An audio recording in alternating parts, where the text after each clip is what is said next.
a country singer with a powerful voice, today on the Music Universe podcast. You going stir crazy yet, Matt? No. Because the weather is so nice. Mm-hmm. I go outside in my driveway and it's kind of perfect because I'm a homebody. So Yeah. I could just go out and be left alone to enjoy. It smells much better in Pennsylvania than it does in New York. I'll take cow manure over sidewalk piss any day. Well, I was going to ask, I don't, this may air when things are more open, but has anything opened in your area? Slowly. No, we're still in the red. Yeah. We're still absolutely in the red. Governor Wolf is doing a red, yellow, green system. Red is stay at home. Yellow is slow, mild reopening, and green is back to whatever normal is. And we're in the red. Gotcha. And the center of the state is in green. And, yeah. Center of the state is in yellow. I'm sorry, nobody's in green. Gotcha. That's what I get for talking and reading at the same time. It happens. And, California, things are starting to reopen a little at a time. Some retail stores, or most all retail stores at this point, are at least doing curbside pickup. They're slowly releasing guidelines on how restaurants can do dine-in. They're not going to be able to use silverware, that they can reuse. They can no longer stuff your takeout plates. You have to do that yourself, and they have to have either some type of disposable menu or you have to read it online and all kinds of stuff. So things are getting a little crazy as they start to reopen as well, and hopefully there's not a second flare-up because you guys want to see our guest on the road. He's got a lot of passion, and it sounds like a lot of energy, and a great country singer. Vonn Kiss, welcome to the Music Universe podcast. How are you today, sir? I'm good, buddy. Just busy and eager to get back out and see some fans. That's for sure. Been a long time. Well, you have a new single, "Struggle," out. Tell us a little bit about the new music you've released while we're all in quarantine. Yeah, we put a new song out called Struggle. In a nutshell, it was, the idea originally, was came about when I went home this past year for the holidays, and my producer Greg Archilla had I was only supposed to be gone for 2 or 3 days, and 2 or 3 days kind of turned into a week, and the week had turned into 2, and he started getting a little antsy and concerned and worried if I was going to come back and keep pressing on, and because he's been around me for the last couple of years, and we've become more than just songwriter producer kind of relationship, and more like a family bond, is what it was, and he just knows my backstory and things I've been through with the business and just in life in general. And so he was concerned that I might not come back, and so he started an idea on the song, and when I finally did show back up, obviously he shared it with me, and immediately as soon as he started playing the idea, I knew right away where he was coming from with the song and what it pertained to. It was basically my life in a nutshell, and then we sat down, we wrote and finished the rest of it, and the song is basically about someone, not just myself, but many artists that are out there.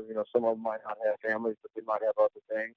Well, obviously they all have families, but being a father like myself, they might not all be a mother, or they might not all be a father like I am, but it's just a struggle between anytime you add the word business to the word music, it can be challenging, because it's no longer about the music.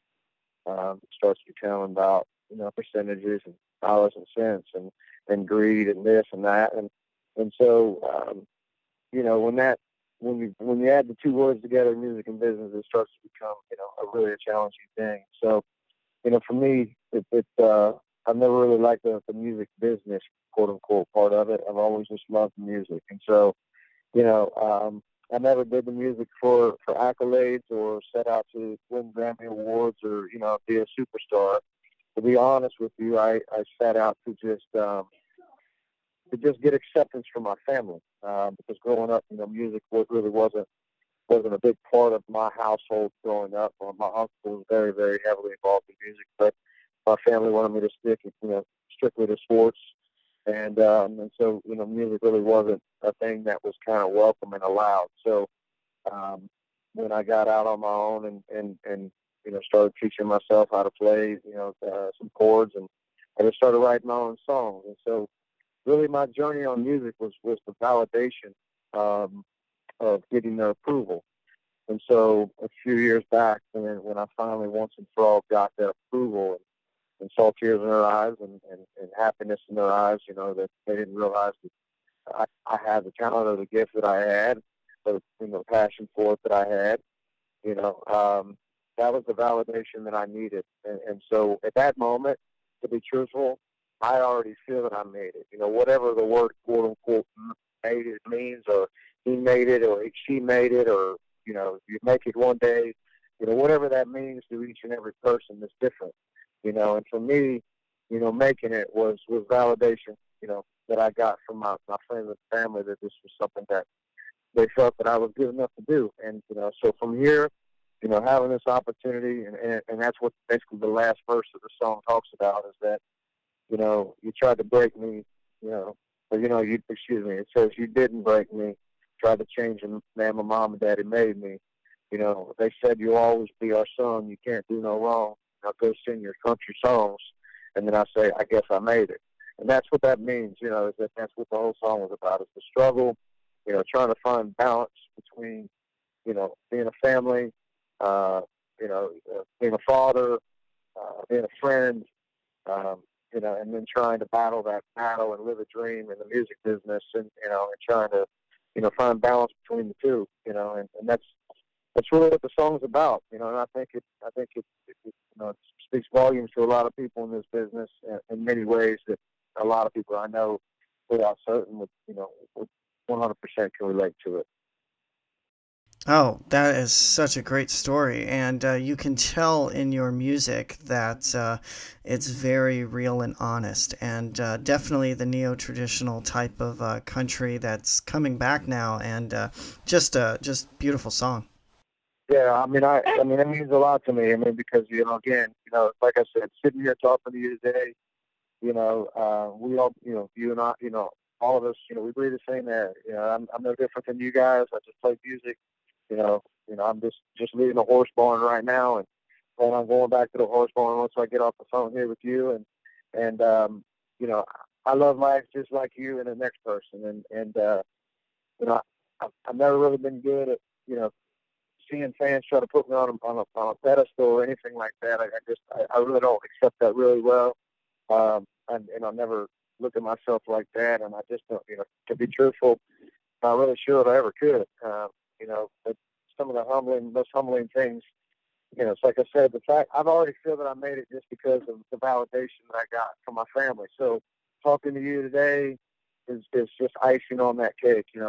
When I get messages from fans and watching all of this come together and unfold, uh, meeting the good people at 2911, and seeing fans that send me messages, and they're tagging me in songs where they're covering one of my songs or playing my song on their acoustic and in their house, and covering my song like they would cover a Haggard song.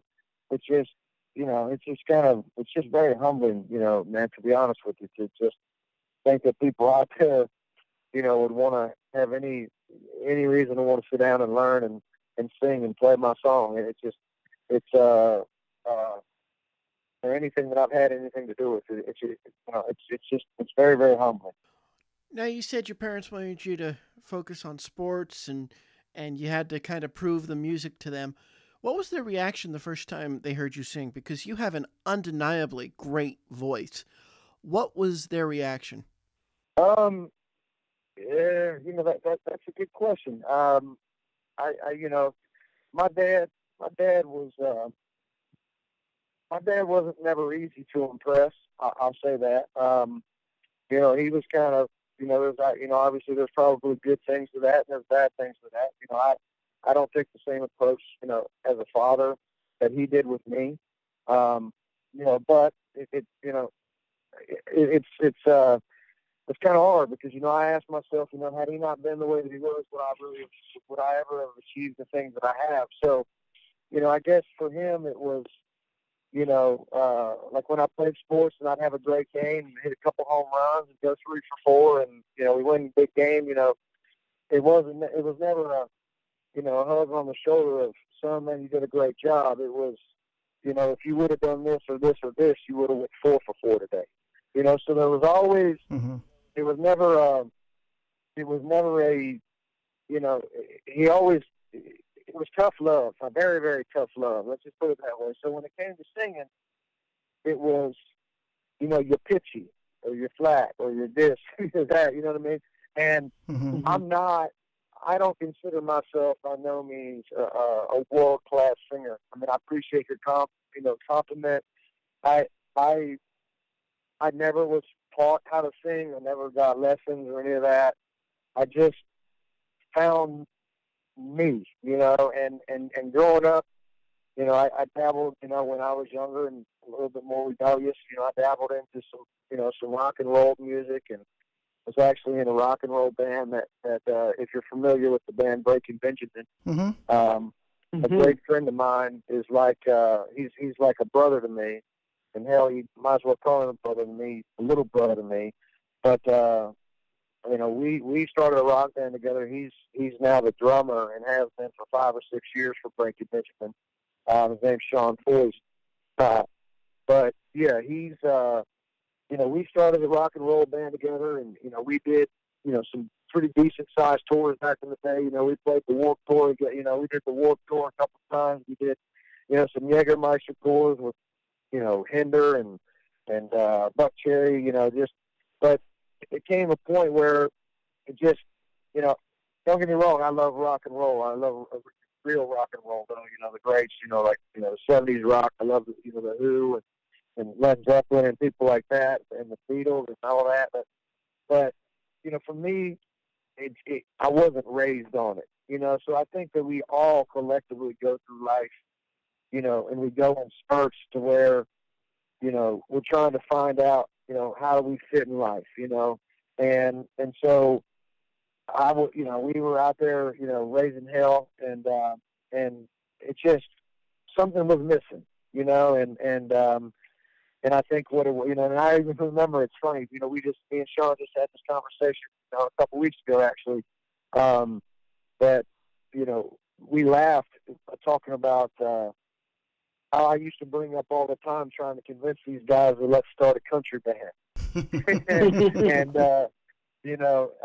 I'm sitting around a room with a bunch of, rock and rollers, and, and Sean, he even admitted, he's like, man, we should have listened to you because country music's taking over the whole damn world, and we literally laughed about it because he was the one that brought it up. And I remember when you were pushing us all, we need to do country music, and none of us would listen to you. So, music has been great. But to answer the question, it's really hard to answer. I mean, my mother cried. My father, was more of the you can do this, and that better, kind of just like anything it was with sports. But it's been great. I mean, that's a great question, but it really is. It's kind of a hard one to answer, just because there was really no clear-cut definition. I think more so than anything, it was them accepting me to go and chase that dream. Them telling me, Mm-hmm. You need to chase this dream. That was really, that's what I have been longing for always to hear. And when they said that, that's kind of, like I said, that's when I realized that, that I had accomplished what I was set out to do. I think country songwriting is like no other. I mean, it's just so relatable. So with your music, I can totally see that being more on the with the songwriting on the countryside. Plus, you grew up on tour buses as a youngster too, with some country stars back then. Can you tell us about that? I'm sure that was very inspiring to stay country.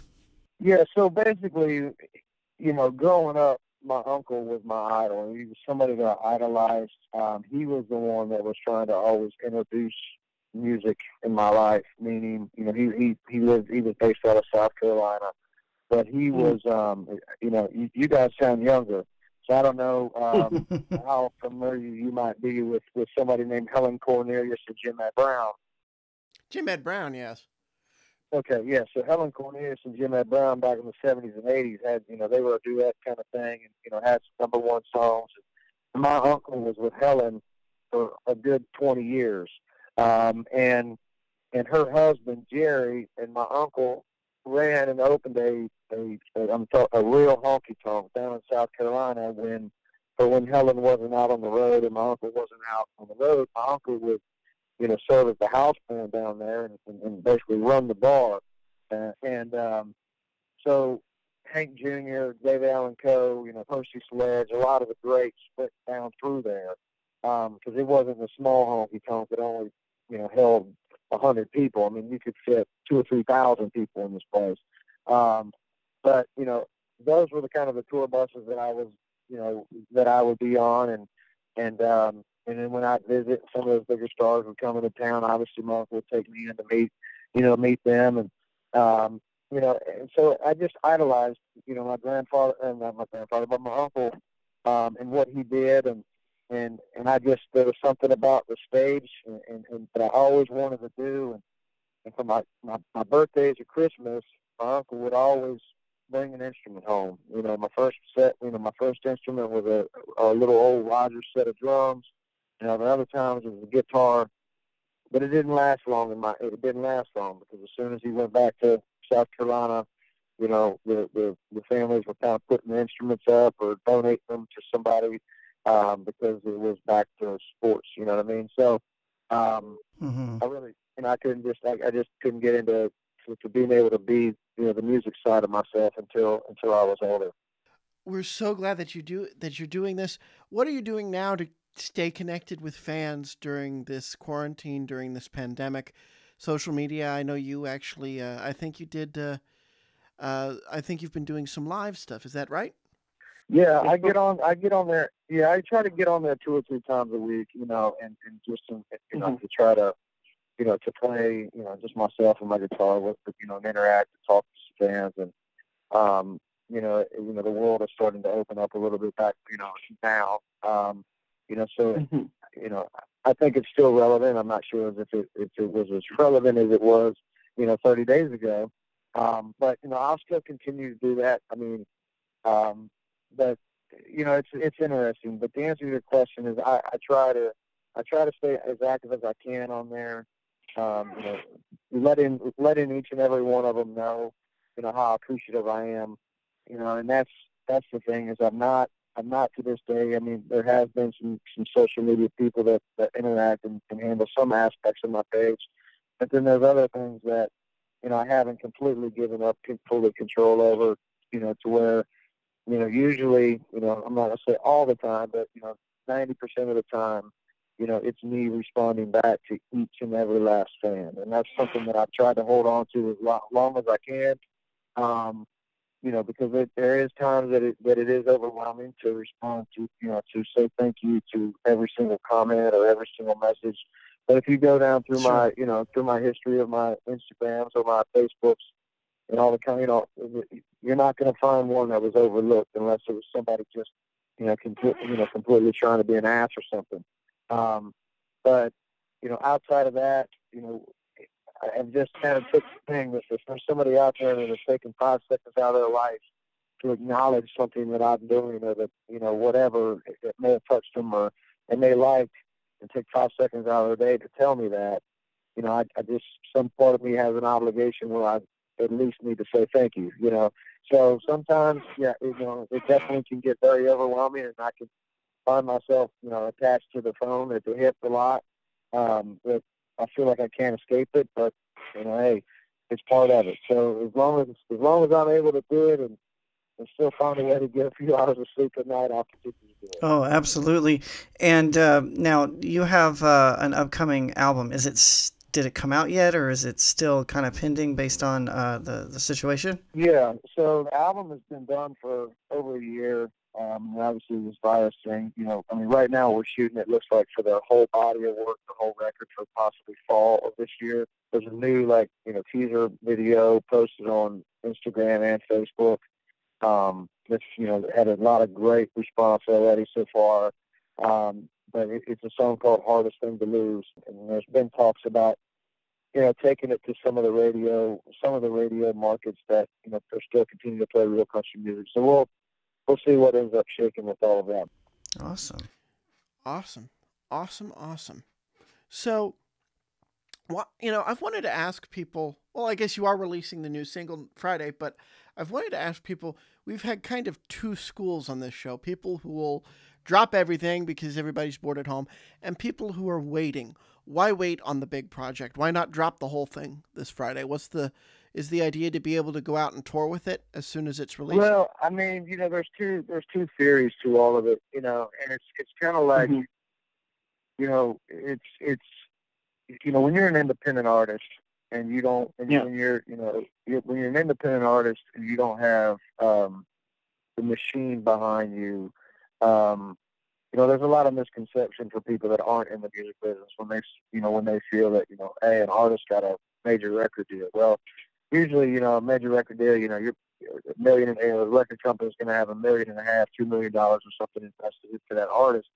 But a lot of people don't realize that that's in many ways a loan, and a lot of that, gets paid back through other ways. And so when you're an independent artist, you don't necessarily have to abide by the rule. But when you have a unlimited resource of money, right, like those larger companies, you can go by their strategy, because you can.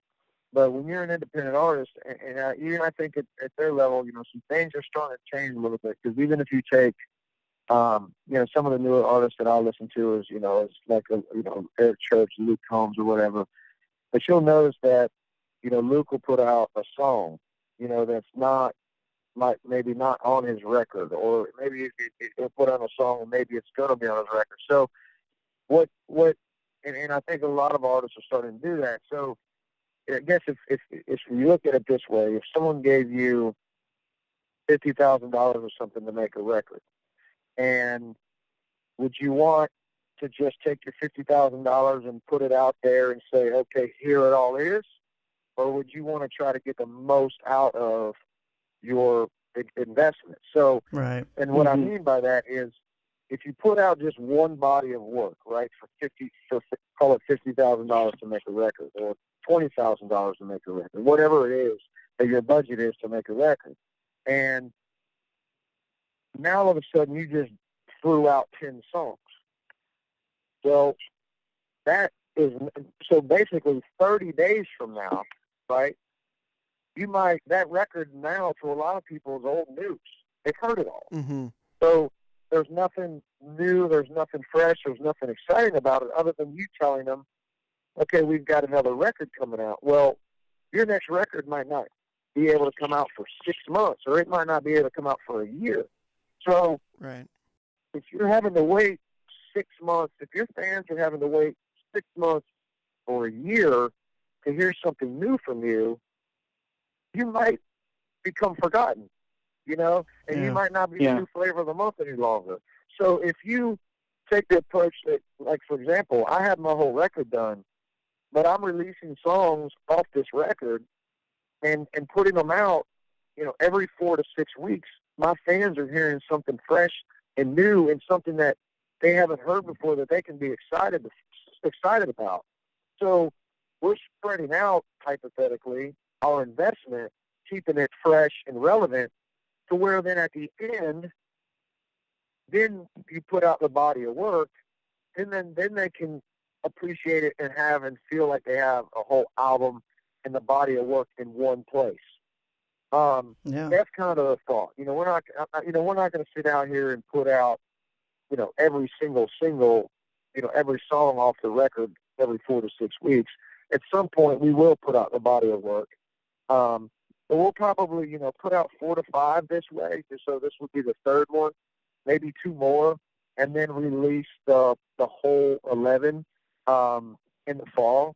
While I'll take, the next couple months and focus on making a new record. So it's basically the theory in all of that is to continue to stay relevant. Because if you really think about it, especially right now, if I would have just put out a record in one shot, well, there's no touring going on right now to support any of that being cool anymore. Right. So I would have, you know what I mean? There wouldn't be, I would be sitting here with no material, no way to give anything fresh and new for fans to listen to other than what I would have put out in February. And here we are in May, mid-May, 3 months later, two and a half months later, and no one's heard anything new from me. So yeah, that's, and I don't have any places to go play to say, hey, check out this new record, or listen to these new live songs off the record that I'm playing for you live. There is none of that. I basically would have put out my record. It would have done what it would have done for a couple months maybe, and then it would have kind of just, like I said, I would have become more irrelevant because there wouldn't have been anything new. So I think going this approach, and let's just be honest, even when people go on iTunes, there's not really records being sold anymore, for the most part. If Right. you ask your guys, I don't know how you guys do it, but, how many people go on iTunes and just buy the whole album, or do they listen through the songs and just get the songs that they like, or when they go on Spotify, or do they even, many people don't even buy them anymore. So Right. when you go on Spotify, you're just picking and choosing what songs off the record that you like, and you're putting those 3 or 4 or 5 songs on your playlist, and the other one don't, but you may not even listen to them again. That's true. So, there's two schools of thought, but I'll be honest, the way that I see it kind of trending, is it's just kind of like become a singles, let's just release songs and let's just keep our fans engaged and give them new music every 4 to 6 weeks and give them something new to hear and something excited about. And then, when you feel like you put enough of them out, then just, and you basically got your next record done, then give them all of it, and then start the process again, with a new song off your new record. Kind of, that's all. That's been our way of going about it. Well, yeah, totally. Here's hoping that fall release is able to stick to schedule, and here's hoping we'll hear some more from it as you wait to make that big drop on it. Vonn Kiss, this has been a blast. Thank you so much, sir, for your time. No, I appreciate it, guys. And anytime you want to chat, feel free. Just let Scott know, and we'll make it happen. All right. Sounds Wonderful. great. Thank Appreciate you it. very much. Take care, sir. That was a fun one. I love when we can just ask a question and they can go for 5 minutes. And I know that sounds passive-aggressive, but I literally mean it, because then they answer the other questions we would have anyway, and it just makes it fun to listen to. Yeah, because you just answered what I was going to say, how you come up with questions as they're talking too. Go to ask them, but they kind of touch on it. So it's really cool. And Vonn Kiss, check him out. Great guy and hell of a songwriter. All right, for the Music Universe podcast, I'm Matt. And I'm Buddy. Thanks for listening. And keep checking us out at themusicuniverse.com and wherever podcasts are heard, including YouTube.